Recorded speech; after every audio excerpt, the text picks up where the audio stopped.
सकते हैं। तो चैप्टर नंबर 2 का टॉपिक है from hunting gathering to growing food. देखिए हंटिंग गैदरिंग के बारे में मैंने पिछली बार बात की थी फ्रेंड्स, पिछली वीडियो में, जहां पे मैंने गैदरिंग का बताया था कि जगह जगह पे जाके फॉरेस्ट से, प्लांट से, ट्रीज से, रूट से अपने खाने की चीजों को लाना, इसको गैदरिंग बोलते थे, और एनिमल्स को मार के खाना, उसको हंटिंग बोलते हैं। तो हंटिंग गैदरिंग की स्टेज से फूड को उगाने की स्टेज पे पहुंचना, ये हम यहाँ पे समझने की कोशिश करेंगे। तो यहाँ पे सबसे पहले तुषार की ट्रेन की जर्नी की बात की गई है। तुषार दिल्ली से चेन्नई जा रहा था अपने कजिन की वेडिंग अटेंड करने के लिए, ट्रेन से ट्रेवल कर रहे थे वो। उसने विंडो सीट मिल गई उसको। वो विंडो सीट में ग्लास पैन से बाहर देख रहा था, वो देख रहा था ट्रीज, हाउसेस सब निकलते जा रहे हैं। तब उसके अंकल ने उससे पूछा कि do you know that the trains were first used about 150 years ago. यानी कि ट्रेन्स लगभग 150 साल पहले शुरू हुई थी, और people people began using buses a few decades later. और ट्रेन शुरू करने के कुछ दशक बाद लोगों ने बसों का इस्तेमाल करना शुरू किया। तो तुषार ने सोचा कि when people couldn't travel quickly from one place to another, did they spend their entire lives where they were born. तो यहाँ पे तुषार के दिमाग में आया कि अभी तो हम लोग देखिए ट्रेन से, फ्लाइट से, बसों से जल्दी से एक जगह से दूसरी जगह पहुंच जाते हैं। जब नहीं पहुंच पाते थे तो लोग क्या एक ही जगह जहां पैदा होते थे वहीं पे पूरी जिंदगी बिताते थे, या किसी दूसरी जगह वो जाते थे या नहीं जाते थे। ये तुषार के दिमाग में ऑब्वियसली यहाँ पे आया फ्रेंड्स, ठीक है। अब देखिए ट्रेन की यहाँ पे बात हुई और ये कहा गया है कि ट्रेन लगभग 150 साल पहले आई। तो मान लेते हैं कि 2000 के रेफरेंस में हम लोग बात कर रहे हैं, वैसे तो 2020 चला, पर 2000 के रेफरेंस में बात करें, लगभग 1850 में ट्रेन आई। इंडिया में ट्रेन कब आई है फ्रेंड्स? देखिए 1848 से लेके 1856 तक एक पर्सन थे, लॉर्ड डलहौजी। अब आपको मुझे कमेंट्स में यह बताना है कि ये लॉर्ड डलहौजी कौन थे। इन लॉर्ड डलहौजी के समय इंडिया की पहली ट्रेन शुरू गई थी मुंबई में, जो प्रेजेंट डे मुंबई, उस समय पे इंडिया की पहली ट्रेन शुरू हुई है। लॉर्ड डलहौजी कौन थे, ये ट्रेन का रूट क्या था, ये आप मुझे कमेंट सेक्शन में बताइए, ठीक है। ये देखिए ये कुछ ऐसी चीजें हैं हमारे हिस्ट्री की फ्रेंड्स, जिसके बारे में हमको पता ही होना चाहिए। इसलिए मैं कुछ और चीजें इनके साथ जोड़ देता हूं ताकि आप होलिस्टिकली सीख पाओ चीजों को। अब यहाँ पे the earliest people why they were on the move, पहले के जो लोग थे वो एक जगह से दूसरी जगह क्यों घूमते रहते थे। तो यहाँ पे बात करते हैं कि भाई हमारे सब कॉन्टिनेंट में, सब कॉन्टिनेंट मतलब कि जो हमारे आसपास का इलाका है, इंडिया, पाकिस्तान, अफगानिस्तान, भूटान, नेपाल मिला के जो इलाका है, म्यांमार जिसके साथ हम बाउंड्री शेयर करते हैं, इस सब कॉन्टिनेंट में लोग एक जगह से दूसरी जगह घूमते रहते थे। कब से घूम रहे हैं? लगभग 2 मिलियन साल पहले से। 2 मिलियन साल मतलब 20 लाख साल पहले से घूम रहे हैं, और इनको हम लोग बोलते हैं हंटर गैदरर। तो आप लोग के दिमाग में आएगा कि यार तो 20 लाख साल पहले, क्योंकि हम लोग तो हिस्ट्री कुछ इंडस वैली सिविलाइजेशन से देख रहे हैं, और इंडस वैली सिविलाइजेशन के पहले भी अगर हम चले जाएं तो ज्यादा से ज्यादा हम लोग देख रहे हैं कब से? हम लोग देख रहे हैं मेहरगढ़ कल्चर से। वो भी मेहरगढ़ के बारे में आप में से कम ही लोगों को पता होगा, क्योंकि अब पढ़ रहे हैं तो मालूम पड़ेगा। एक बात और याद रखिएगा फ्रेंड्स, जो क्लास 6 में पढ़ रहे हैं उनके लिए तो ये वीडियो यूजफुल है ही, जो हायर क्लासेस में उनके लिए भी यूजफुल है, अगर वो अपने कॉन्सेप्ट्स को बिल्डअप कर रहे हैं। जो कॉम्पिटेटिव एग्जाम्स की तैयारी कर रहे हैं उनके लिए भी बिल्डअप है, क्योंकि जरूरी है, क्योंकि वो अपने कंसेप्ट के बेस को अभी बना रहे हैं, ठीक है। तो ये जो 20 लाख साल पहले से जो लोग घूम रहे हैं, इनको हंटर गैदरर्स बोला जाता था। हम देखिए इंसानी हिस्ट्री को जानते कब से हैं? लगभग 3000 बीसी से मान लीजिए, 4000 बीसी से मान लीजिए। हाँ, इनफैक्ट उस समय भी राइटिंग के प्रॉपर सोर्सेज अवेलेबल थे नहीं हमारे पास। तो ये तो 20 लाख साल पहले की बात होगी, तो उस समय पे तो लोग हंटर गैदरिंग ही करते हैं। वो क्या करते थे? देखिए हंटर गैदरर ये तरीका था कि वो किस तरीके से अपना खाना पाएंगे। इंसान की सबसे बेसिक जरूरत होती है खाना, तो उसके लिए वो वाइल्ड एनिमल्स को मार के खाते थे, फिश बर्ड्स को पकड़ लेते थे, आराम से अवेलेबल थी, फ्रूट्स गैदर करते थे। अब देखिए उस समय तो कम ही लोग थे फ्रेंड्स, और नेचर इतना बड़ा है तो आराम से खाना मिल जाता था। हाँ, खाना बनाने का तरीका और क्या खाना है क्या नहीं खाना है, इस चीज को सेग्रीगेट करने में बहुत सारे लोगों को, जैसे कि आप हो सकते हैं कुछ फ्रूट्स डेंजरस होते हैं, पॉइजनस होते हैं, तो उस समय अगर लोगों को पता नहीं होता होगा, तोड़ के खा लेते होंगे, मर जाते होंगे। फिर जब उनके साथी मर जाते होंगे तो दूसरे लोगों को पता चलता होगा कि भाई ये फूड पॉइजनस है, इसको नहीं खाना चाहिए। तो इस तरीके से धीरे धीरे धीरे धीरे करके इंसान को पता चला होगा उस टाइम पे कि कौन सी चीज खानी है, कौन सी चीज नहीं खानी है। तो फ्रूट्स कैसा करते थे? रूट से खाना खाते थे, nuts, seeds, leaves, stocks, stocks मतलब डंठल, एग, ये सब चीजें उस समय के लोग खाते थे, एक जगह से दूसरी जगह जाते थे। और इसके बहुत से रीजंस हैं।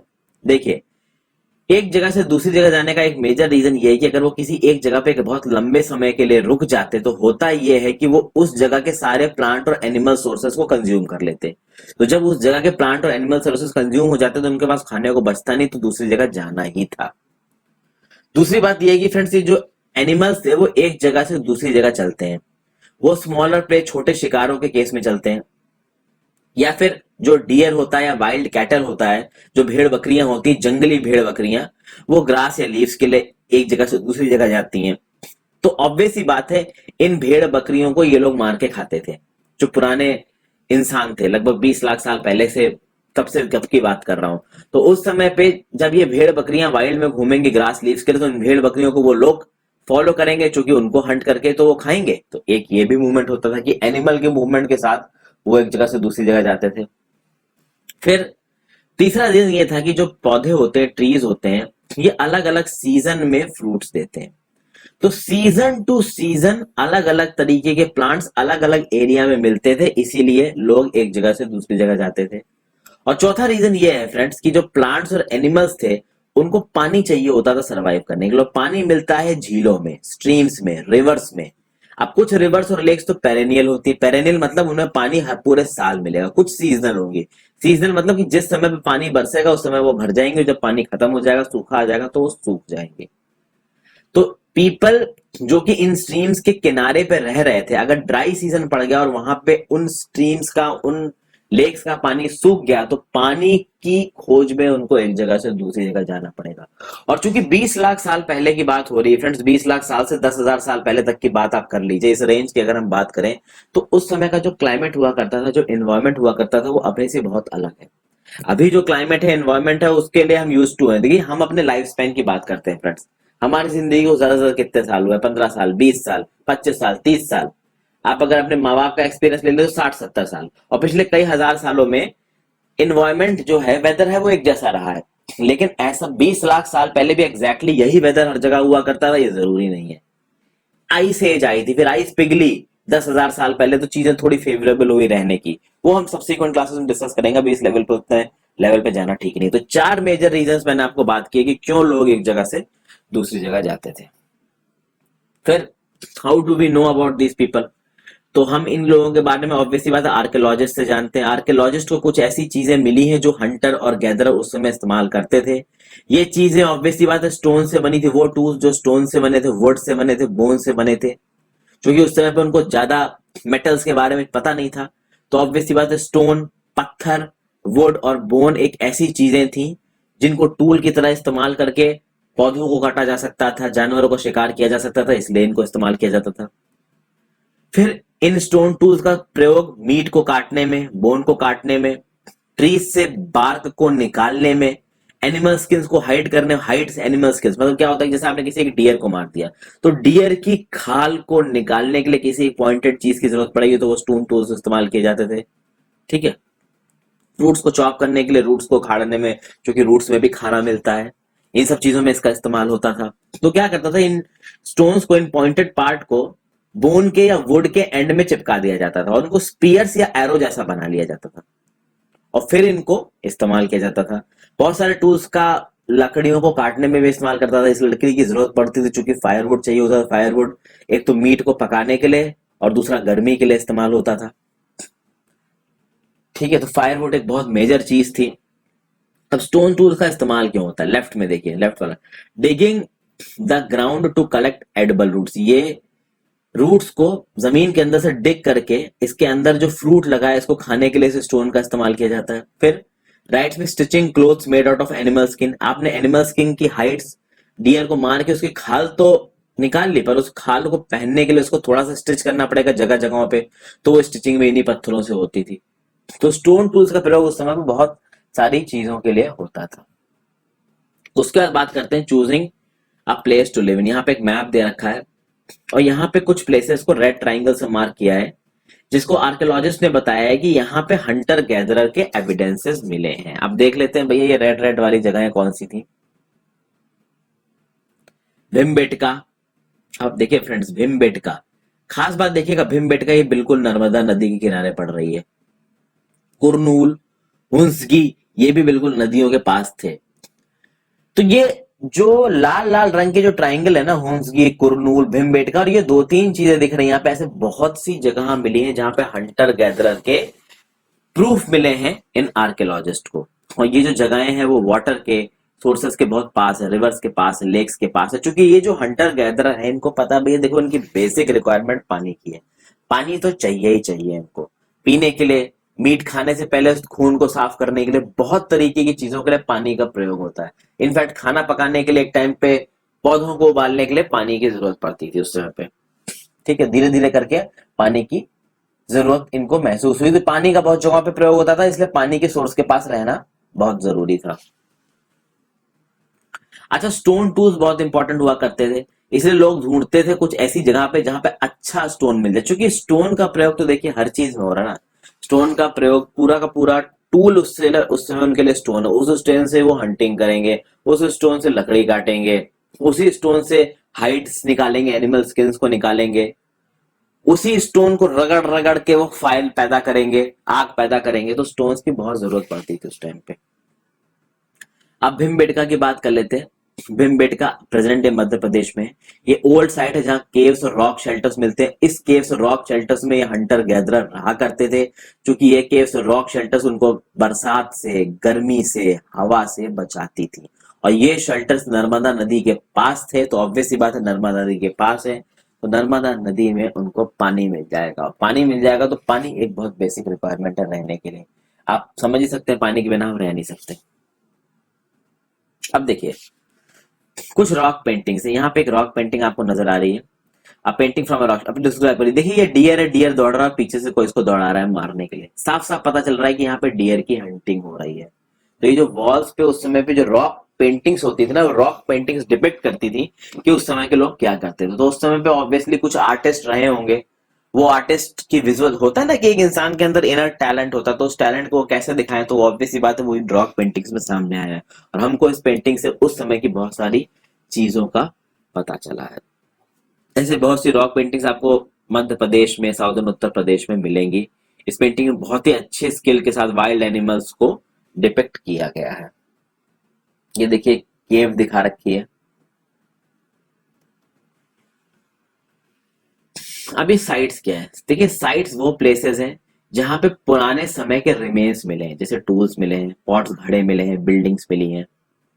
ये वो जगहें हैं या फिर वो चीजें हैं जिनको लोगों ने बनाया था, यूज किया, और अब ऑब्वियसली लोग तो मर गए पर ये चीजें यहाँ की यहाँ पड़ी हुई हैं। सरफेस ऑफ द अर्थ पे मिल सकती हैं, कभी कभी अर्थ के अंदर दबी हुई मिल जाती हैं, कभी कभी पानी के अंदर दबी हुई मिल जाती हैं, क्योंकि उस समय पे जो जमीन थी वो बहुत सारी आज पानी के अंदर आ गई, रिवर के अंदर आ गई, ओशंस के अंदर आ गई। तो ये है साइट्स जहां पे पुराने समय के लोगों के द्वारा बनाई हुई चीजें, उनके द्वारा इस्तेमाल की हुई चीजें मिलती हैं हमको, और इनका इस्तेमाल करके आर्कोलॉजिस्ट ये प्रिडिक्ट करते हैं कि उस समय पे क्या हुआ होगा। फिर फायर के बाद बारे में बात करते हैं। कुरनूल केव्स को ढूंढिए मैप नंबर 2 में, तो देखते हैं भाई कुरनूल केव्स कहाँ है। ये देखिए ये रही कुरनूल केव्स रेड रंग में। आपका ऑप्शन, ये आपका एक क्वेश्चन है फ्रेंड्स कि आप कमेंट सेक्शन में बताइए कि कुरनूल केव्स आज की डेट में कौन से स्टेट में पड़ती हैं। अब इन कुरनूल केव्स में से हमको राख के कुछ ट्रेस मिले। राख मतलब कि जब आप वुड को जला देते हो, किसी और चीज को जलाते हो, खासकर वुड को जलाते हो, तो उसका ऐश एंड में निकल के आता है, तो उस ऐश को राख कहते हैं। तो इस राख से पता चलता है कि भैया उस समय पे लोग फायर से बहुत ज्यादा फैमिलियर थे। फायर बहुत सारी चीजों के लिए इस्तेमाल होती थी। रात में रोशनी के लिए फायर का इस्तेमाल किया जाता था, मीट को रोस्ट किया जाता था, और चूंकि उस समय पे आप वाइल्ड एनिमल्स के साथ रहते थे, तो वाइल्ड एनिमल्स को दूर भगाने के लिए, डराने के लिए, उनसे कम लड़ने के लिए इस फायर का प्रयोग किया जाता था, उनको डर के भगाने के लिए। क्योंकि रात में जब आप सोते हो तो आप आग जला के सोते हो ताकि कोई जानवर डर के मारे आपके पास ना आए। अब देखिए आर्कियोलॉजिस्ट ने जो समय है, नेम्स हैं, डेट्स है, जो समय है उनको कुछ पीरियड्स में डिवाइड किया है, और एक इंपॉर्टेंट पीरियड है पैलियोलिथिक पीरियड। पैलियोलिथिक दो ग्रीक वर्ड से मिलकर बना है, एक है पैलियो जिसका मतलब है पुराना, ओल्ड, लिथोस मतलब स्टोन। मतलब ये स्टोन का इस पैलियोलिथिक एज में एक बहुत मेजर रोल है, और ये कहा जाता है कि जो पैलियोलिथिक एज है ना, ये 2 मिलियन साल अगो से 12,000 ईयर्स अगो तक मिलती है। कहीं कहीं पे आपको 2 मिलियन ईयर से 10,000 ईयर्स अगो तक मिलेगी। देखिए पैलियोलिथिक, मेसोलिथिक, नियोलिथिक, चैल्कोलिथिक, ये सारी एजेस क्या होती है, इन पे ऑलरेडी मैं वीडियोस बना चुका हूँ। आप मेरी इन्वायरमेंट एंड इकोलॉजी ज्योग्राफी की प्लेलिस्ट को मेरे चैनल पे जाके देखिए, वहां पे आपको ये सारी वीडियोस मिल जाएंगी। मेरे चैनल का नाम है हर्षित द्विवेदी, मेरे नाम से वो चैनल है। तो यहाँ पे एनसीईआरटी में पैलियोलिथिक को 2 मिलियन ईयर्स अगो से 12,000 ईयर्स अगो तक का माना गया है। ये रेंज मानी गई है, 20 लाख से 12,000 ईयर्स के बीच का जो टाइम है वो पैलियोलिथिक है। और इस पीरियड को 3 अलग अलग भागों में बांटा गया है, लोअर पैलियोलिथिक, मिडिल पैलियोलिथिक, अपर पैलियोलिथिक। इसका यहां पे मैं बहुत ज्यादा डिटेल नहीं बताऊंगा फ्रेंड्स, क्योंकि एक एक चीज को ठीक से पढ़ना पड़ेगा। अगर अभी आप क्यूरियस से जानने के लिए तो मेरी ज्योग्राफी और एनवायरमेंट की प्लेलिस्ट में जाके देखिए। और ये जो स्पैन ऑफ टाइम है ना, this is 99% of the human history. Problem ये है कि हमको इस पैलियोलिथिक एज के बारे में ज्यादा पता नहीं है, क्योंकि राइटिंग उस समय पे डेवलप हुई नहीं थी, कुछ लिखा है नहीं। जो रिमेन्स है उसके बेसिस पे आप कुछ ढूंढ लो तो ढूंढ लो, ठीक है। अब ये कहा जाता है फ्रेंड्स कि 12,000 ईयर्स अगो, यानी जब पैलियोलिथिक पीरियड खत्म हुआ, उस समय पे कुछ एनवायरमेंटल चेंजेस हुए, ठंडी से थोड़ा हम गर्मी पे आए। और उसके बाद मीजोलिथिक पीरियड शुरू हुआ, जिसको मिडिल स्टोन एज बोलते हैं। और ये मीजोलिथिक पीरियड 2,000 साल चला, यानी 12,000 ईयर्स अगो से लेकर 10,000 ईयर्स अगो तक मीजोलिथिक मिडिल पीरियड माना जाता है। हालांकि कई जगहों पे इसको 10,000 ईयर्स से 8,000 ईयर्स तक माना जाता है। पर यहां पे एनसीईआरटी में अगर 12,000 ईयर्स से 10,000 ईयर्स तक अगर लिखा हुआ है, तो आप यही कोट करेंगे। जो यूपीएससी की तैयारी, आप दूसरे एग्जाम की तैयारी कर रहे हैं, वो भी यही कोट कर सकते हैं, क्योंकि this is a valid source.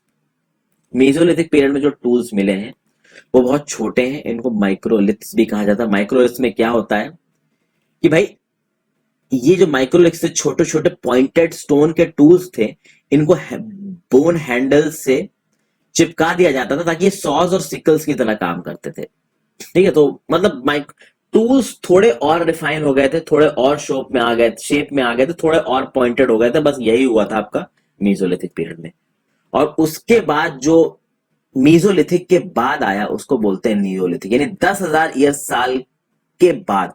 देखिए, 20 लाख साल से 12,000 साल के बीच में था पैलियोलिथिक, मिडिल अपर लोअर। 12,000 साल से लेकर 10,000 साल पहले तक था मीसोलिथिक, और 10,000 साल के बाद शुरू हुआ आपका नियोलिथिक। तो ये कुछ इंपॉर्टेंट क्लासिफिकेशन है। अब एक मेहरगढ़ कल्चर भी आएगा, उसको भी हम देखेंगे।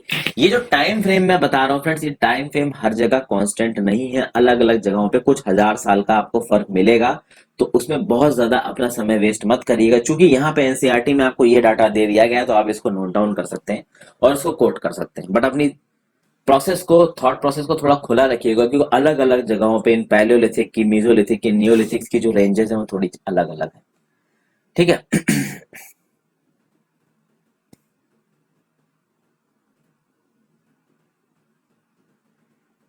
अब चेंजिंग इन्वायरमेंट, जैसा कि आपको बताया, जब पैलियोलिथिक खत्म हुआ लगभग 12,000 साल पहले, तो बहुत तगड़ा चेंज हुआ क्लाइमेट में।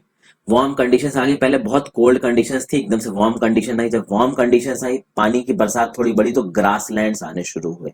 और जब ग्रासलैंड्स आने शुरू हुए, तो चारे की अवेलेबिलिटी, फूड की अवेलेबिलिटी बढ़ गई। डियर के सामने, एंटीलोप के सामने, भेड़ बकरियों के सामने, कैटल्स के सामने, जो लोग ग्रास पे जीते थे। तो ऑब्वियस सी बात है, डियर, एंटीलोप, गोट, शीप, कैटल, इनकी जो आबादी थी वो बढ़ने लगी।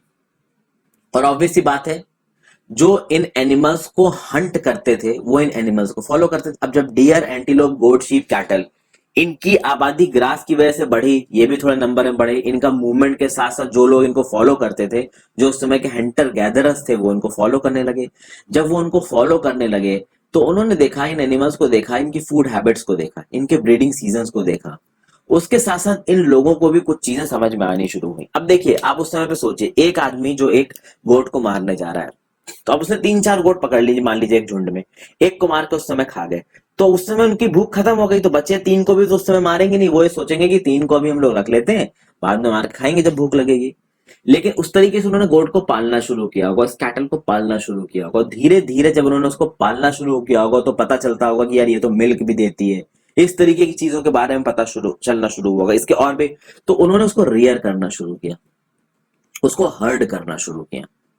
तो एनिमल्स को सिर्फ मारने के अलावा उनके थ्रू और क्या क्या फायदे हो सकते हैं, ये चीज धीरे धीरे इंसान को समझ में आना शुरू हुआ। फिशिंग भी इंपॉर्टेंट हो गई। तो आप कह सकते हैं कि जब पैलियोलिथिक एरा खत्म हुआ, तब फार्मिंग की और हर्डिंग की शुरुआत हुई। अब आप एक लाइन ड्रॉ नहीं कर सकते, पैलियोलिथिक के एंड में भी ऐसी कुछ चीजें हो रही थी, तो you don't draw a line, ठीक है। बट हाँ, ये कह सकते हैं कि जब टेम्परेचर थोड़े वार्म हुए ठंडे से, तब ये चीजें थोड़ी तेजी से हुई।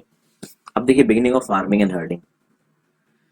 देखिए अब क्या, there was also time when several grain bearing grasses including wheat, barley and rye grew naturally in the different parts of the subcontinent. ऐसा नहीं है कि व्हीट, बार्ले और राइस को इंसान ने, पहले के इंसान ने एकदम से डिस्कवर कर दिया। नेचुरली वाइल्ड में ये सब कॉन्टिनेंट के अलग अलग हिस्सों में पैदा होती थी। इनको लोगों ने खाना शुरू किया, मेन वुमेन चिल्ड्रन इनको कलेक्ट करते थे एज फूड। धीरे धीरे इनको ऑब्जर्व करके इन लोगों को ये पता चला कि ये ग्रो करते हैं फिर राइपन करते हैं, तो इनको उगाना कैसे है, इनको राइपन कैसे करना है। तब लोगों को समझ में आया कि प्लांट्स को कैसे ग्रो करना है, उनको कब काटना है, कब पानी देना है, कब उनको गाड़ना है उनकी सीड्स को। इस तरीके से इंसान धीरे धीरे फार्मर बनना शुरू हुआ। उसको समझ में आया कि खाने के लिए मैं अपने प्लांट्स को उगा सकता हूँ एक प्रॉपर तरीके से, एक सीजन में, एक सीजन को फॉलो करके। इस तरीके से इंसान फार्मिंग की तरफ गया। तो एनिमल हस्बेंड्री, फार्मिंग दोनों चल रही है। सिर्फ खाने के अलावा उन कैटल से दूध निकालना, बाकी एनिमल प्रोडक्ट्स लेना, और साथ साथ प्लांट्स को आगे बढ़ाना, यानी फार्मर बनना। एग्रीकल्चर और एनिमल हस्बेंड्री दोनों की शुरुआत आपको नजर आ रही है। धीरे धीरे लोगों को समझ में आया कि कैसे एनिमल्स को आप टेम कर सकते हो, आप कैसे उनके शेल्टर के बाद थोड़ा फूड डाल के उनको खाना दे के आप उनको अपने कंट्रोल में ला सकते हो। जो पहला एनिमल टेम किया गया था वो आज के डॉग का वाइल्ड एंसेस्टर था। और धीरे धीरे पीपल को समझ में आया कि हम उन्हीं एनिमल्स को टेम हमें करना चाहिए जो थोड़े से जेंटल हो। अब कुछ ऐसे भी लोग होंगे जिनको नई नॉलेज होगी, उन्होंने शेर को भी टेम करने की कोशिश की होगी, वो बैकफायर कर गया होगा ऑब्वियसली। तो उनको समझ में आया होगा कि भैया हमको ऐसे एनिमल्स को टेम करना है जो जेंटल हो, जो हम पे ना उल्टा आ जाए, जैसे कि शीप, गोट, कैटल, ये पिग, इनको हम टेम कर सकते हैं, ये घास खाते हैं। और ये लोग की रिस्पॉन्सिबिलिटी होती थी कि इन जानवरों को दूसरे वाइल्ड एनिमल से बचाना है। तो जब आप इन जानवरों का ध्यान रखने लगेंगे तो ऑब्वियसली वो जानवर भी आराम से टेम हो जाएंगे। तो इस तरीके से लोग हर्डर बने। तो उन्होंने कैटल को रेयर करना शुरू किया, कैटल को हर्ड करना शुरू किया अपने बहुत सारे रीजंस के लिए। वो रीजंस ट्रांसपोर्ट भी था, वो रीजंस समय पे उनको काट के खाना भी था, वो रीजंस उनका मिल्क भी था, बहुत सारे रीजंस थे। आप यहाँ पे आपको एक चीज बतानी है, क्या आप ढूंढ सकते हैं ऐसा कोई रीजन कि सबसे पहला एनिमल टेम होने वाला एक डॉग था? इसका रीजन आप खुद ढूंढिए, सोचिए और आप मेरे को कमेंट सेक्शन में बताइए। अब यहाँ पे डोमेस्टिकेशन के प्रोसेस को समझने की कोशिश करेंगे। देखिए ये नेम उस प्रोसेस को दिया जाता है जिसमें हम लोग प्लांट्स को उगाते हैं और एनिमल्स को देखते हैं। देखिए very often plants and animals that are tended by people become different from wild plants and animals. जब पहली बार आप किसी एनिमल को लोगे, जैसे पहली बार डॉग को टेम किया, तो पहले तो वो वाइल्ड था ना, पर जब आपने उसको टेम किया तो उसका जो बिहेवियर था ना वो वाइल्ड एनिमल से अलग हो जाएगा। उसी तरीके से जब आप प्लांट्स को टेम करोगे तो जो उनका बिहेवियर है वो वाइल्ड प्लांट से अलग हो जाएगा। मतलब आप उनको डोमेस्टिकेट कर रहे हो। और इसलिए आपको उन प्लांट्स और एनिमल्स को डोमेस्टिकेट करना है, खासकर उन एनिमल्स को डोमेस्टिकेट करना जो पहली बार जेंटल है, दूसरा जिनको जल्दी डिजीज ना लगे, तीसरा प्लांट्स की अगर बात की जाए तो उनका ग्रेन साइज बड़ा हो, उनका स्टॉक्स डंठल स्ट्रांग हो, ताकि वो राइप ग्रेन यानी कि जो अनाज बाद में पैदा हो उसके वेट को उठा सके। कहने का मतलब है कि आप उन प्लांट्स को टेम कर रहे हो जो आपकी फूड रिक्वायरमेंट्स को पूरा कर सकते हैं, ठीक है। सेलेक्टेड प्लांट से सीड को उठाया गया, उनको प्रिजर्व किया गया ताकि समय पे उनको गाड़ के उनको पौधों में बदला जा सके। एनिमल्स उनको पकड़ा गया जो जेंटल थे ब्रीड करने के लिए। धीरे धीरे एनिमल्स को डोमेस्टिकेट किया गया और वो वाइल्ड एनिमल्स से अलग बिहेव करने लगे। और उसके साथ साथ ये डोमेस्टिकेशन का प्रोसेस 1-2 साल की बात नहीं, इसमें 100 साल लग गए। तो धीरे धीरे जब उन एनिमल्स को आपने डोमेस्टिकेट किया तो उनके जो नेचुरल ट्रेट्स थे उनमें भी फर्क आने लगा। जैसे कि अगर आप वाइल्ड एनिमल को देखोगे, वाइल्ड एनिमल के टीथ और खतरनाक लगेंगे। वहीं पे अगर आप देखिए यहाँ पे, look at these 2 sets of teeth, which one of you think belongs to wild pig and which one domesticated? Obviously बड़ा वाला वाइल्ड को होगा क्योंकि उसको वाइल्ड में रह के अटैक करना है, बहुत सारी चीजें करनी है, तो उस हिसाब से उसके टीथ होंगे। और ये आपका डोमेस्टिकेटेड टीथ है, इसको ज्यादा अटैक करना नहीं है, खुद ही इंसान इसको खाने पीने के लिए चीजें दे रहा है। समझ गए ना फ्रेंड्स? तो the teeth and horns of wild animals are usually much larger than those of domesticated animals. जो कि डोमेस्टिकेटेड एनिमल्स को आप खुद ही प्रोटेक्शन दे रहे हो, तो जो उनके बच्चे होंगे वो उनको आपकी प्रोटेक्शन की आदत होगी। हाउएवर वो जानवर जो वाइल्ड में जीते हैं वो अपना प्रोटेक्शन खुद करते हैं, इसलिए नेचुरली वो बहुत ज्यादा स्ट्रांग और ताकतवर निकलेंगे। तो डोमेस्टिकेशन का जो प्रोसेस था वो ग्रेजुअल प्रोसेस था, 1-2 साल का प्रोसेस नहीं था। 12,000 साल पहले शुरू हुआ, यानी जब पैलियोलिथिक एरा खत्म हुआ है, लमसम उस समय वो शुरू हुआ। और आज की डेट में जो भी खाना हम प्रोड्यूस कर रहे हैं, जितना भी प्लांट प्रोड्यूस के थ्रू, एनिमल प्रोड्यूस के थ्रू, वो डोमेस्टिकेशन की वजह से ही प्रोड्यूस हो रहा है। सबसे पहली प्लांट वेराइटीज जो डोमेस्टिकेट हुई थी वो थी व्हीट और बार्ले, और सबसे पहले एनिमल्स जो डोमेस्टिकेट हुए थे वो थे शीप और गोट। ठीक है, गोट का प्रयोग आपको पता ही है भाई, गोट दूध भी देती है, आप उसको मीट के लिए भी इस्तेमाल करते हैं। शीप का आपको प्रयोग पता ही है फ्रेंड्स, शीप से आप वूल भी रियर करते हो, और भी बहुत काम होते हैं शीप के। खाने पीने के तो काम वो आती ही है, अलग अलग जगहों पे खाया जाता है। इंडिया में तो ज्यादा नहीं खाया जाता है, तो बहुत दुनिया के बहुत सिस्टम से खाया भी जाता है। अब देखिए ग्रेन को किस किस तरीके से प्रयोग किया जाता है। यहाँ पे एज अ सीड भी प्रयोग करते हो, इनसे आप नए पौधे बना सकते हो। खाने के लिए तो प्रयोग करते हो, गिफ्ट की तरह प्रयोग करते हो, किसी को देना है किसी चीज के लिए, उस समय बार्टर सिस्टम चलता था कि एक चीज दी दूसरी चीज ली, उसमें भी प्रयोग कर सकते हो, और फूड की तरह आप उसे स्टोर करते हो। तो अब यहाँ पे हमको एक नई वे ऑफ लाइफ नजर आई। आपने देखा कि आपने एक सीड को प्लांट किया और कुछ दिन बाद देखा कि भैया वो ग्रो करने लगा। अब ये ग्रोइंग का प्रोसेस कुछ दिन में शुरू हो सकता है, कुछ हफ्तों में, कुछ महीनों में, या कुछ सालों में।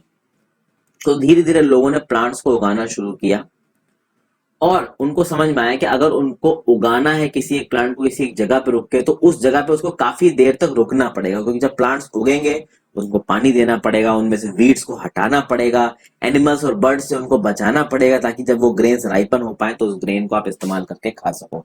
तो जो सेटल्ड लाइफ का कंसेप्ट है वो भी शुरू हुआ, क्योंकि जब आप एक जगह पे सेटल करोगे तभी ये पूरा प्रोसेस आप कर पाओगे, नहीं तो प्रोसेस कर ही नहीं पाओगे। ठीक है, उसके बाद जैसे जैसे ग्रेन आया तो रिक्वायरमेंट के हिसाब से प्रोडक्शन ज्यादा होने लगा, तो उसको आपको फूड के लिए स्टोर करना था, सीड के लिए स्टोर करना था, तो अलग अलग तरीके ढूंढे जाने लगे उसको स्टोर करने के। तो भैया कुछ जगहों पे क्ले पॉट्स बनाए गए और उन क्ले पॉट्स में उनको स्टोर करना शुरू किया गया। कुछ जगह पे बास्केट बनाई गई, अब वो वुडन बास्केट थी, फाइबर बास्केट थी, उनमें स्टोर करना शुरू किया गया। कुछ कुछ जगह पे ग्राउंड में गड्ढे खोदे गए, पिट्स खोदे गए, उन ग्राउंड के लाइनिंग बना के उनको सील कर दिया गया नीचे के सॉइल से, और उसमें स्टोर कर दिया गया इन ग्रेन्स को। अब आप सोच सकते हैं कि एक सेटल्ड लाइफ में जहां पे इतना आगे बढ़ने के बाद, डोमेस्टिकेशन करने के बाद, herding, rearing, animal husbandry, agriculture करने के बाद जो अनाज आप उगा रहे हो उसको आप स्टोर कर रहे हो, क्या आप एक्सपेक्ट कर सकते थे किसी हंटर गैदरर को कि वो इस तरीके से पॉट्स को इस्तेमाल करके प्रयोग करेगा? नहीं, क्योंकि वो सेटल्ड लाइफ जी ही नहीं रहा था, उसको इतना पता ही नहीं था, वो तो बस घूम घूम के खाना ढूंढ रहा था। तो उससे आप ये एक्सपेक्ट नहीं कर सकते थे ये चीजें एक सेटल्ड लाइफ में ही शुरू होंगी। फिर स्टोरिंग एनिमल्स, देखिए एनिमल्स ऑटोमेटिकली नेचुरली मल्टीप्लाई करते हैं। अगर आप घर में गाय और भैंस है, बछिया है, तो ऑब्वियस सी बात है कि इनके जो बच्चे हैं आते रहेंगे, चीजें बढ़ती रहेंगी। गोट्स हैं, अगर आप उनको ध्यान देते हो, उनको मिल्क प्रोवाइड करते हो, उनको खाना प्रोवाइड करते हो, तो एनिमल्स ऑटोमेटिकली बढ़ते जाएंगे। बदले में वो एनिमल्स आपको खाना देंगे, मीट देंगे, दूध देंगे। ठीक है, तो वो जो एनिमल्स हैं उनका आपको ध्यान रखना पड़ेगा, और बदले में वो भी आपका ध्यान रखेंगे। So apart from food, what are the things that could have been obtained from animals? देखिए इसके बारे में तो फ्रेंड्स आपको पता ही होगा, एनिमल्स को किन किन चीजों के लिए इस्तेमाल किया जा सकता है। सोचिए एनिमल्स को आप किस किस चीज में इस्तेमाल कर सकते हैं। आपने एक चीज सुनी होगी, वर्मी कल्चर, मैंने पहले पढ़ा रखा है फ्रेंड्स। ठीक है, सिल्क वॉर्म रेयरिंग करके, आपको पता है शीप से वूल निकाला जाता है। तो ये दो एग्जांपल्स बताए, वर्मी कल्चर और शीप। तो एनिमल का प्रयोग दो जगह कैसे कैसे हो सकता है खाने के अलावा, ये मैंने आपको बताया। फिर खाने के अलावा आपको पता है कि जो बैल होते हैं वो खेत जोतने का काम करते हैं गांव में। आज की डेट में जहां पे ट्रैक्टर, अब ट्रैक्टर है तो वहां तो खेत जोत रहे, पर कुछ जगहों पे नेचुरली ये जो कैटल्स होते थे इनसे खेत जुतवाए जाते थे। तो देखिए फ्रेंड्स, एनिमल्स का बहुत तरीके से प्रयोग किया जाता है। फूड के अलावा जो एनिमल का गोबर होता है, गाय भैंस का गोबर होता है, उसको पात के कंडे बनाए जाते हैं, उन कंडे से घर में खाना बनाया जाता है। हालांकि वो क्लोज्ड इनक्लोज स्पेसेस में अगर आप उसमें खाना बनाएंगे तो वो आपकी हेल्थ के लिए बहुत डेंजरस हो सकता है। बट इस तरीके से मैंने कुछ आपको ऐसे तरीके बताए जिसमें आप एनिमल्स का प्रयोग खाने के अलावा कर सकते हैं। अब यहाँ देखते हैं कि भैया पहले फार्मर्स और हर्डर कौन थे। तो पेज नंबर 13 पे मैप जाके देखिए, और वहां पे ब्लू स्क्वायर्स देखिए, अभी जाते हैं वहां पे। तो हर ब्लू स्क्वायर एक साइट मार्क करता है जहां पे आर्कियोलॉजिस्ट को बहुत सारे फार्मर्स और हर्डर के प्रूफ मिले हैं, और ये पूरे सब कॉन्टिनेंट में मिलते हैं ब्लू स्क्वायर्स। कुछ इंपॉर्टेंट हैं आपके नॉर्थ वेस्ट में, कुछ प्रेजेंट डे कश्मीर में है, और कुछ ईस्ट और साउथ इंडिया में। देखते हैं भाई कहाँ कहाँ ब्लू स्क्वायर्स दिख रहे हैं हमको।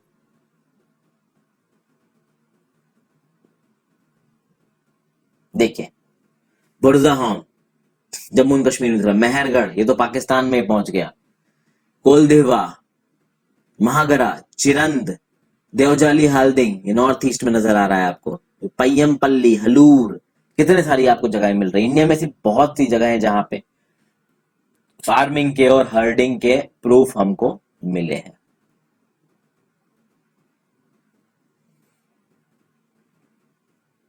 अब देखिए, ये पता करने के लिए ये साइट्स और जो सेटलमेंट्स है ये फार्मर्स के थे, हर्डर्स के थे, साइंटिस्ट करते क्या, तो साइंटिस्ट वहां के जो प्लांट्स है, वहां के जो एनिमल्स है, उनके बोन्स के, प्लांट्स के रिमेन्स को, एनिमल के बोन्स के एविडेंस को पढ़ते हैं।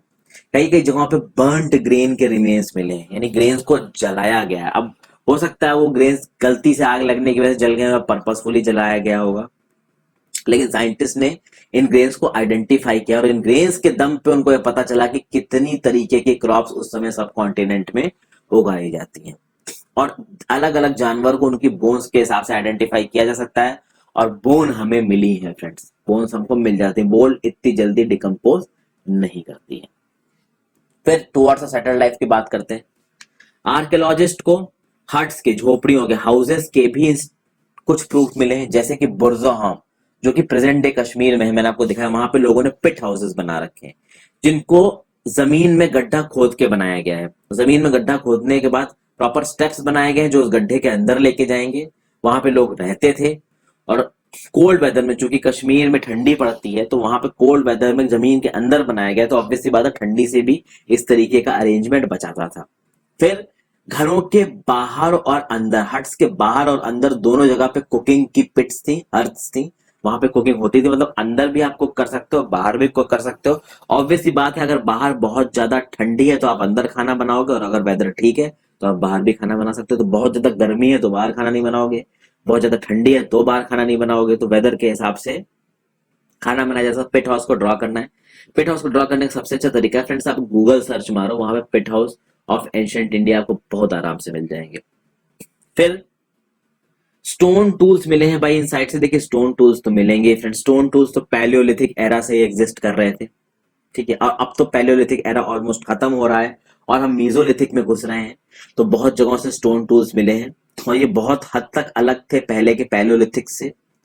पैलियोलिथिक से अलग, देखिए पैलियोलिथिक एरा में जो टूल्स थे उनसे थोड़ा इंप्रूवमेंट हुआ मीजोलिथिक में, और उससे और इंप्रूवमेंट हुआ नियोलिथिक में, क्योंकि पैलियोलिथिक के बाद आया मीजोलिथिक और फिर आया नियोलिथिक। नियोलिथिक के जो टूल्स थे वो मीजोलिथिक और पैलियोलिथिक दोनों से अच्छे थे। इन टूल्स को पॉलिश किया जाता था, इनकी एजेस काफी फाइन थी। फिर यहाँ पे मोटर्स और पेस्टल्स का इस्तेमाल किया जाता था ग्रेन को ग्राइंड करने में। आज की डेट में आप अपना गेहूं कैसे पिसाते हो फ्रेंड्स, गेहूं को आटे में बदलते हो ना खाने से पहले, आटे को मार के फिर आप रोटी बनाते हो, तो वो जो आटा है वो कहाँ से आता है, गेहूं पीस के आता है। गेहूं अब जाके मशीन में, चक्की में पिसवाते हो, पहले कैसे पीसा जाता था इस गेहूं को, पहले मोटर्स और पेस्टल से पीसा जाता था। इस गेहूं को बड़ी सी सिलबट्टी बना के उसके अंदर घुमा घुमा के उसको पीसा जाता था, ठीक है। फिर इवन आज भी मोटर्स और पेस्टल्स का इस्तेमाल किया जाता है ग्रेन को ग्राइंड करने में बहुत सारे गांवों में, ठीक है। अच्छा, उसी समय पे, जिस समय पे नियोलिथिक टूल्स आ रहे थे, बहुत तरीके के पैलियोलिथिक टूल्स भी इस्तेमाल में थे, यानी पैलियोलिथिक टूल्स पूरी तरीके से खत्म नहीं हुए थे, कुछ वैसे टूल्स इस्तेमाल किए जा रहे थे, बट उसमें थोड़ा इंप्रूवमेंट कर दिया गया था। कुछ टूल इस समय पे बोन के भी बने हुए थे, ऐसा नहीं कि केवल स्टोल टूल्स इस्तेमाल होते, बोन के भी थे। आप यहाँ देखिए फ्रेंड, अब इसको देखिए, बिल्कुल पॉइंटेड है, तो इससे आप कोई चीज खोद सकते हो। तो ये और बहुत स्ट्रॉन्ग टूल्स से आसानी से टूटेंगे नहीं, तो इस तरीके के टूल्स का, स्टोन टूल्स का प्रयोग किया जाता था। फिर बहुत सारे अर्दन पॉट्स भी मिले, घड़े भी मिले फ्रेंड्स, और इनको डेकोरेट किया जाता था, इनके अंदर चीजें स्टोर की जाती थी। आज की डेट में भी आपने पिक्चरों में देखा होगा फ्रेंड्स, जो मिडिल ईस्ट टाइप की कंट्रीज हैं, ठीक है ना, वहां चले जाइए, लेबनन, जॉर्डन, वहां पे घरों में घड़े होते हैं, उन घड़ों के अंदर राइस स्टोर किया जाता है, उन घड़ों के अंदर दाल। वहां को जाओ आप, इंडिया में देखो घड़ों के अंदर दाल और राइस इस टाइप की चीजें स्टोर की जाती हैं। इनफैक्ट घड़े में पानी स्टोर करना तो बहुत ही कॉमन फिनोमिना है, क्योंकि घड़े में पानी ठंडा रहता है। अब आपने कभी सोचा है कि घड़े में पानी क्यों ठंडा रहता है? चलिए वो मैं कभी और एक्सप्लेन करूंगा। तो लोगों ने पॉट्स का प्रयोग किया स्टोर करने के लिए प्लस खाना पकाने के लिए। आपने चंपारण स्टाइल मटन सुना होगा। चंपारण स्टाइल मटन कैसे बनता है? घड़े के अंदर आप मटन को पकाते हो घंटों तक। तो आप समझिए ना कि इन घड़ों का प्रयोग पानी भरने के लिए, पानी को स्टोर करने के लिए, रीस, व्हीट, राइस और खाना बनाने हर तरीके की चीजों में इन घड़ों का प्रयोग किया जाता था। फिर उस समय पे राइस खाया जाता था, व्हीट्स, लेंटिल्स, दालें, ये बहुत इंपॉर्टेंट पार्ट हुआ करती थी आपकी डाइट का। तो ऑब्वियसली बात है, स्पॉट में इनको स्टोर भी किया जाता था और पका के इसमें खाया भी जाता था। फिर उस समय पे लोगों ने क्लॉथ को वीव करना भी शुरू किया। अलग अलग मटेरियल से क्लॉथ बनते थे। एक मटेरियल जो कि यूज होता था कॉटन। कॉटन के थ्रू क्लॉथ्स बनते थे। आज की डेट में कॉटन को उगाने का प्रॉपर तरीका हमारे सामने है। उस समय पे कॉटन की थोड़ी अलग वैरायटी थी, उतनी अवेलेबिलिटी में नहीं था क्योंकि लोगों को उगाना नहीं आता था आज के तरीके से। ठीक है। फिर अगर हम बात करें कि जो चेंजेस आए हैं फ्रेंड्स, क्या ये एकदम से आ गए? नहीं। बहुत सारे इलाकों में आज भी जो मेन और वुमेन है वो हंट करते हैं और गैदर करते हैं फूड को। इंडिया में क्या आप ऐसे कुछ इलाके देख सकते हैं? अंडमान और लक्षद्वीप में क्या ऐसे कुछ इलाके मिलते हैं? क्या अफ्रीका के कुछ देशों में जो बिल्कुल ही गरीब हैं, क्या वहां पे हंटिंग गैदरिंग कल्चर आज भी चल रहा है? धीरे धीरे लोग फार्मिंग और हंटिंग सीख रहे हैं। तो आज की डेट में आपको दुनिया के कुछ हिस्सों में ये चीजें मिल जाएंगी। ठीक है, हालांकि उस लेवल पे नहीं मिलेंगी जिस लेवल पे एंशिएंट टाइम से मिलती थी, बट मिल जाएंगी। अब हम बात करेंगे मेहरगढ़ की। Closer look living and dying in Mehrgarh. Mehrgarh को मैंने आपको नक्शे में दिखाया था, प्रेजेंट डे पाकिस्तान में पड़ता है वो, तो इस मैप में जाके आप देख सकते हैं बैक करके। और एक चीज बताऊंगा फ्रेंड्स कि ये एनसीईआरटी की किताब भी अगर हो सके तो आप अपने सामने खोल के रखें, चाहे प्रिंट मार लें, चाहे अपने टैब में खोल के रखें। एनसीईआरटी का लिंक, वेबसाइट का लिंक मैंने नीचे दे रखा है अपने डिस्क्रिप्शन में। आप जाके वहां पे इस एनसीईआरटी को डाउनलोड करके पढ़ सकते हैं। बहुत अच्छी है एनसीईआरटी किताबें। गवर्नमेंट ने इतना पैसा खत्म करके इनको बनवाया है, तो आप इनका इस्तेमाल करिए। तो देखिए जो मेहरगढ़ की साइट है बहुत फर्टाइल प्लेन में बोलन पास के पास है। अब बहुत इंपॉर्टेंट रूट हुआ करता था ईरान के, पाकिस्तान ईरान के बॉर्डर के बहुत पास है मेहरगढ़ साइट। और मेहरगढ़ साइट वो साइट है जहां पे शायद बार्ले और वीट उगाने की टेक्निक को पहली बार समझा गया था। पहली बार यहाँ पे शीप्स और गोट्स की रेनिंग शुरू की गई थी। तो ये one of those earliest settlements है, अर्लीस्ट विलेजेस है जिसके बारे में हमको मालूम है। यहाँ पे बहुत सारी एनिमल्स बोन्स भी पाई गई हैं। बहुत सारे वाइल्ड एनिमल्स की बोन्स जैसे कि डियर की बोन, पिग की बोन पाई गई, शीप की, गोट की बोन पाई गई है। मेहरगढ़ में जो भी घर मिले हैं वो स्क्वायर या रेक्टेंगुलर हाउस थे। देखिए ये बड़ा सा घर है, इसको 4 अलग अलग कंपार्टमेंट्स में बांट रखा है। ठीक है, तो हर घर में 4 या उससे ज्यादा कंपार्टमेंट्स होते थे। कुछ कंपार्टमेंट रहने के लिए, कुछ कंपार्टमेंट स्टोरेज के लिए ऑब्वियसली इस्तेमाल किए जाते थे। जब लोग मर जाते थे तो जो रिलेटिव्स हैं, फ्रेंड्स हैं, ऑब्वियसली उनको रिस्पेक्ट देते थे। ठीक है, यहाँ पे आप देख सकते हैं कि बरियल दिखा रखा है।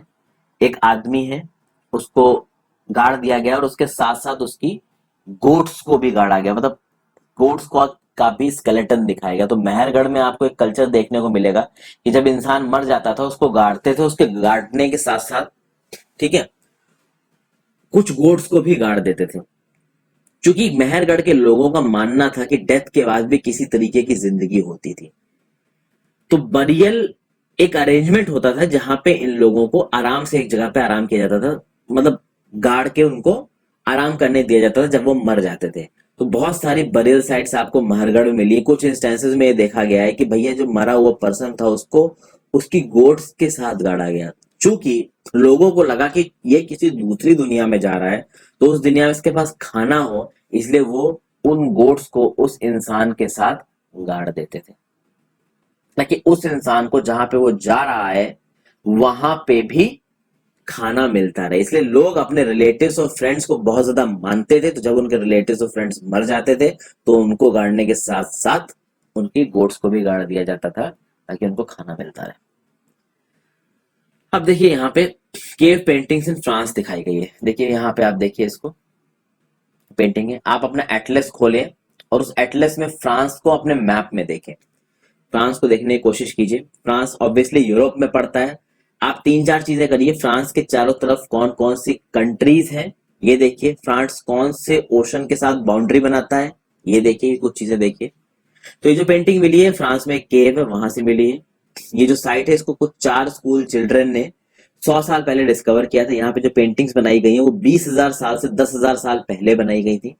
इसमें हॉर्ड वाइल्ड हॉर्सेस दिख रहे हैं, ऑरॉक्स दिख रहा है, एक वाइल्ड फॉर्म ऑफ कैटल हुआ करता था, बाइसन दिख रहा है, वूली राइनोसेरोरस दिख रहा है, रिएंडर दिख रहा है, बियर दिख रहा है, जिनको ब्राइट कलर में पेंट किया गया है। ये जो कलर्स थे ये मिनरल से मिलते थे, जैसे कि आयरन ओर से, ऑकरे से, चारकोल से।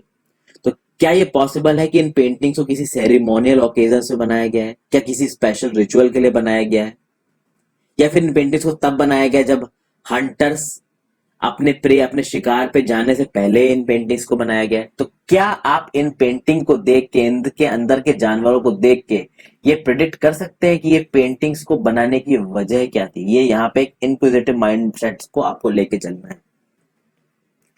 फिर एक और चीज, एक नियोलिथिक साइट की यहाँ पे बात की गई। आप टर्की को अपने एटलस में देखिए, पिछले वाली वीडियो में मैंने आपको टर्की दिखाया भी था, हो सकता है उसमें कर्सर वो ना हो रहा हो फ्रेंड्स, तो आप एक काम करो, अपना गूगल मैप खोल लीजिए, गूगल अर्थ खोल लीजिए, या अपना एटलस खोल लीजिए, वहां पे आप टर्की देखिए। टर्की में एक बहुत इंपॉर्टेंट नियोलिथिक साइट, इसका नाम कटाल होयुक, ठीक है। तो कटाल होयुक में बहुत सारी चीजें दूर दूर से लाई जाती थी, जैसे सीरिया से फ्लिंट लाया जाता था, रेड सी से कावरीज लाई करती थी, मेडिटेरियन सी से शेल्स लाए जाते थे और सेटलमेंट में यूज किए जाते थे। तो वहां पे उस समय पे कोई कार्ड्स नहीं होती थी।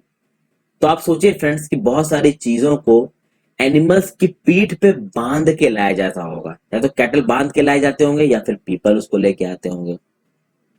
ये काउरीज और शेल्स का प्रयोग किस लिए होता था, ये आपको सोचना है फ्रेंड्स। तो ये पुराने समय की बात हो रही। देखिए यहाँ पे जो साइट्स हैं, कुछ एग्जांपल्स आपको बाहर की साइड के भी दिए गए हैं, जैसे कि टर्की की एक साइड का आपको एग्जांपल दिया गया है।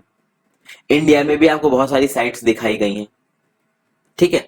आपको अपने इमेजिनेशन से ये समझना है कि उस समय पे जब ट्रांसपोर्टेशन के सोर्सेस नहीं हुआ करते थे, ये जो चीजें जो कि दूसरी जगहों पे मिलती हैं और दूसरी जगह पे ओरिजिनेट करती हैं, मिलती कहीं और है। जैसे कि आप फॉर एग्जांपल यहाँ पे जो काउरीज हैं, ये शेल्स हैं, ये मिल कहीं और रहे हैं। शेल्स मेडिटेरियन में मिल रहे हैं, काउरीज रेड सी में मिल रही है। सबसे पहले तो काउरीज और शेल्स होती क्या है, इनको आप गूगल सर्च मार के देखिए। फिर इनको लेके क्यों गया गया टर्की में, कटाल युग में, इसको देखिए। देखिए बहुत आसान है इनके आंसर्स देखना, आप गूगल पे एक सर्च मारेंगे आपको ये सारे आंसर्स मिल जाएंगे। तो हमने हंटर गैदरर देखा, साइट क्या होती है देखा, हैबिटेशन, फैक्ट्री, पैलियोलिथिक, मीजोलिथिक समझा, माइक्रोलिथ समझा, डोमेस्टिकेशन, फार्मर, हर्डर, न्यूलिथिक, बरियल, सब बताया है मैंने फ्रेंड्स आपको, ठीक है। अब यहाँ पे एक एक्टिविटी दी गई कि you live in a rock shelter like the one shown on page 14 around 12,000 years ago. Your uncle is painting one of the inner walls of the cave and you want to help him. Will you mix the colors, draw the line, fill in the colors? What are the stories he might tell you? करिए भाई। कहने का मतलब ये है कि ये जो रॉक पेंटिंग बनी है ये कौन कौन से कलर से बनी है, जो कलर से वो कलर कहां से आए, प्लस इस रॉक पेंटिंग को बनाया कैसा गया। यहाँ पे आपका ऑब्जेक्टिव ये है कि उस समय पे अगर आप वहां पे होते तो आपके दिमाग में क्या होता, पहली चीज तो ये। दूसरा, उस पेंटिंग को बनाने के लिए आपको किस किस इक्विपमेंट की जरूरत है, दूसरी चीज ये आपको यहाँ पे पता करना है। तो ये था चैप्टर का सार फ्रेंड्स। यहाँ पे कुछ इंपॉर्टेंट डेट्स हैं। देखिए यहाँ के जो एक्सरसाइजेस हैं वो मैं एक्सरसाइजेस नहीं करा रहा हूँ, इसलिए नहीं करा रहा हूँ फ्रेंड्स क्योंकि मैं सारे एनसीईआरटीज रिकॉर्ड कर रहा हूँ। एंड में अगर आप बोलेंगे मुझे, एक लिमिट से ज्यादा मेरे पास मैसेजेस आएंगे कि आप सॉल्यूशंस भी कराइए, तो मैं बहुत खुशी खुशी कराऊंगा। बट वो तब है जब कम से कम 700-800 लोग मुझसे कहेंगे कि आप कराइए तो कराऊंगा। कुछ इंपॉर्टेंट डेट्स देख लेते हैं फ्रेंड्स। मीजोलिथिक एरा, ये मीजोलिथिक एरा आपको 12,000 साल से 10,000 साल के बीच में दिख रहा है। ये आपको सब इंपॉर्टेंट डेट्स दिख रही है राइट साइड पे। फिर डोमेस्टिकेशन लगभग 12,000 साल पहले शुरू हुआ था। Beginning of settlement at Mehrgarh about 8,000 year ago, मतलब मेहरगढ़ का सेटलमेंट लगभग 8,000 साल पहले शुरू हुआ था। नियोलिथिक टाइम लगभग 10,000 साल पहले शुरू हुआ था, यानी कि 20 लाख साल से 12,000 साल तक पहले तक, यानी 20 लाख साल पहले से 12,000 साल पहले तक पैलियोलिथिक एरा था, जो कि लोअर मिडिल अपर में बटा हुआ है। 12,000 साल पहले से 10,000 साल पहले तक मीजोलिथिक था। 10,000 साल पहले से आगे शुरू हुआ नियोलिथिक। मेहरगढ़ की शुरुआत 8,000 साल पहले हुई, ठीक है। और बिगिनिंग्स ऑफ द डोमेस्टिकेशन ये शुरू हुआ 12,000 साल पहले। ये जो साल पहले की बात की जा रही है ना फ्रेंड्स, इसको आप 2000 एडी से लीजिए, ठीक है, 2000 एडी से। यानी 2000 एडी, अभी तो 2020 चल रहा है, पर आप 2000 को बेस मान के चलो और उस हिसाब से आप एनो डोमिनी या बिफोर क्राइस्ट वाले साल अपने बना सकते हो। एनो डोमिनी और बिफोर क्राइस्ट का कंसेप्ट मैं आपको पिछली वीडियो में बना चुका हूं, जो कि पहली वीडियो है हिस्ट्री के आवर पास्ट का पहले चैप्टर की। So thank you for watching this video friends. अगर पसंद आई तो लाइक जरूर कर दीजिएगा, चैनल को सब्सक्राइब करिए फ्रेंड्स। अपने इंस्टाग्राम पे मुझे आप फॉलो कर सकते हैं, अपने बाकी सोशल मीडिया प्रोफाइल्स पे इन वीडियोस को शेयर कर दें। अगर आप क्लास में पढ़ रहे हैं तो आप अपने दोस्तों के साथ भी शेयर कर सकते हैं इन वीडियोस को, अगर अच्छी लग रही हो, अपने डाउट्स क्लैरिफाई कर रहे हैं कर सकते हैं। Thank you for watching, have a great day.